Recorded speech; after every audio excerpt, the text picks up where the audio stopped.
Hey, what you reading for? Hey, what's up YouTube? Michael here, talking books, literary, horror, classics, and contemporary. I have selected 5 horror books set to come out in October 2025. 5 horror books that I am excited about. We'll take a look at these books, and then afterwards I will share some personal stuff. My recent move back to Budapest, Hungary, how that's going, why I haven't posted in a while. And we'll get a visit from my cat, Zvezda. So thank you for clicking on this video. Thank you for all the support. I love it. It keeps me going. Please go ahead and hit that like button. Hit the subscribe button if you haven't already.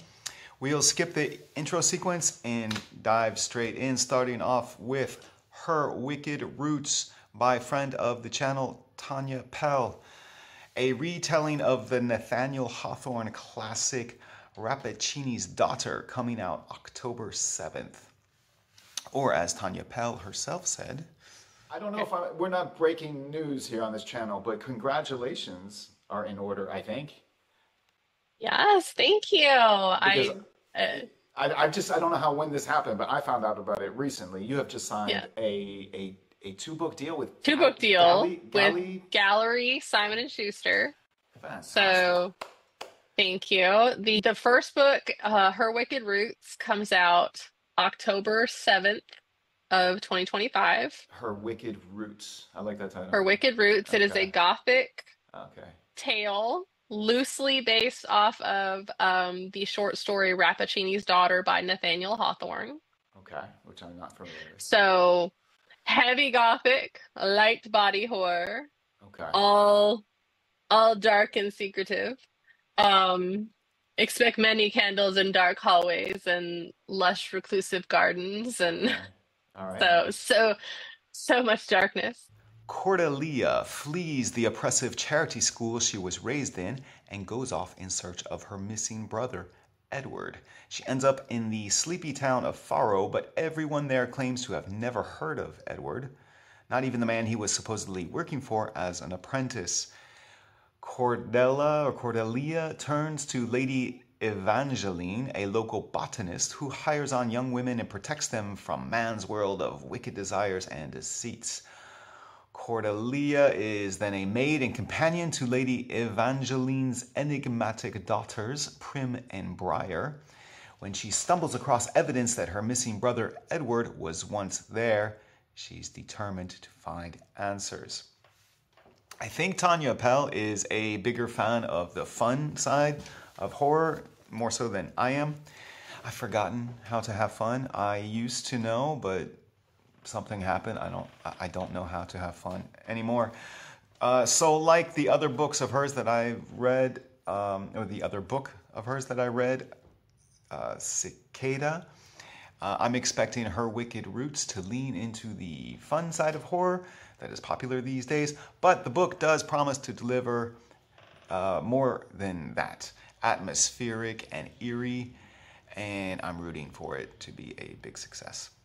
It's been getting very good reviews already. One reader wrote, "Love original retellings, love a gothic magical botanical setting with vivid imagery, love non-stop twists and turns all the way through till the end of the epilogue, love a book that has you hooked from page 2, love a strong-willed independent female main character, love some cult energy." Next, A Nautical Nightmare by John Horner Jacobs, The Night That Finds Us All, also coming out October 7th. The Black Watch is a huge boat, an ancient boat. It is also definitely haunted. Sam's alcohol withdrawal has her doubting her senses, but when one crewmate disappears and another has a gruesome accident, she knows that this simple delivery job has spiraled into something sinister. It's been a while since I've read a horror book set on the high seas, and this one has an addiction or recovery element theme to it too, which is nice. I'm not familiar with this author, though he does have several other books out. Southern Gods, The 12-Fingered Boy, The Dark Earth. If you've had any experience with this author's work before, I'd love to hear about it in the comment section. But this latest offering sounds intriguing. Next, Itch! Exclamation mark by Gemma Amor, coming out October 9th. A feminist folk horror novel about an abuse survivor who discovers an ant-infested corpse in the woods and becomes wrapped in a nightmarish world of murder, myth, and tradition. As Josie struggles with infestations of all kinds, she scratches the surface of an age-old mystery. A masked predator stalks the forest around Elmwood, a place deeply gripped by ancient folklore and strange customs where the village dresses up for its annual festival. I love creepy, crawly horror, so I'm definitely up for that. I've had 2 misses in the past with Gemma Amor so far, but fellow booktuber Jen over at Literary Love 123, she loves Gemma Amor, always raving about her work. So I've got to read the right one of hers so I can get on the Gemma Amor fandom party train that Jen over at Literary Love 123 is conducting. And this one sounds good. Might be an itch that I've got to scratch. Next, I'll Quit When I'm Dead by Luke Smitherd, set for release October 14th by Mulholland Books. Musician Johnny Blake struggles with pain pill addiction. He retreats to a secluded cottage to detox, but Johnny isn't alone. Something is lurking in the shadows of his new home, a creature unnatural and hungry, one that traps Johnny in a frightening bargain. If Johnny doesn't stay off his pills and keep his end of the deal, he will be eaten alive. Madison, self-soothing with junk food, runs into an old acquaintance at the gym. Madison is shocked by how fit they've suddenly become. The cause? An all-female fitness boot camp led by ex-military guru Ellie Fellows. When Madison signs up, something is off. The other students keep acting strange. Ellie seems almost superhuman, and her intense motivational methods are becoming bizarre, even dangerous. But Madison is getting results. How can she stop now? So these 2 characters follow different timelines. I'm not sure how they relate, but this book has some interesting premises to explore, and the theme of addiction always works on me. So I'm looking forward to this one. Next, A Hospital Gothic. How fun does that sound? The Graceview Patient by Caitlin Starling, set for an October 14th release. Margaret lives with a rare autoimmune condition. She's offered a fully paid-for spot in an experimental medical trial at Graceview Memorial, subjecting herself to the near destruction of her immune system and its subsequent regeneration. But as the treatment progresses, she stumbles upon something sinister living and spreading within the hospital. Great premise, great setting. One reader wrote, I loved the lockdown and hospital asylum concept. Gives me that suffocating walls closing in sensation. I screamed while flipping through the pages. Now, I do a lot of my reading on public transport, so that could be fun. So what do you think of my selection of horror books set to come out in October? Have you had any experience with the authors I talked about in this video? What horror books set to come out in October are you excited about? I would love to hear about that in the comment section. Now, I have not been posting regularly of late.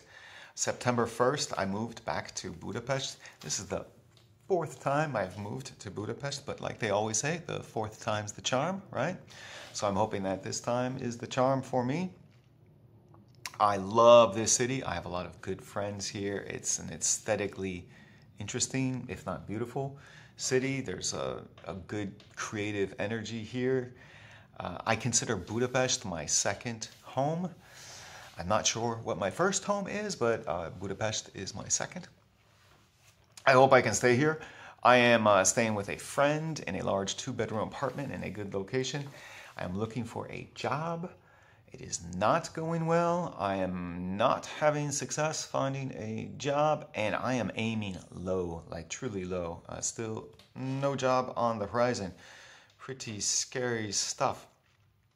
So I am not making videos as frequently as I used to, as I did when I was living in Latvia or in France. I'm focusing on my job search. And I'm also working on the third draft of a horror book that I'm calling Molly Has a Doll. I'm loving it. Very, very excited about this book. But if it's anything like my other books, it will be years before it comes out. So I won't say anything more about it now. So thank you for your patience and thank you for your support during this difficult time of transition for me. If you'd like to support the channel further and read interesting horror, I have books out. 2 novels, 2 short story collections, 1 short story collection in French. Links in the description box. Buy a book, leave a review. Your support is greatly appreciated. In closing, let's have a look at Zvezda. She's doing well. Thank you for asking. And thank you for watching. I'll see you at the next video.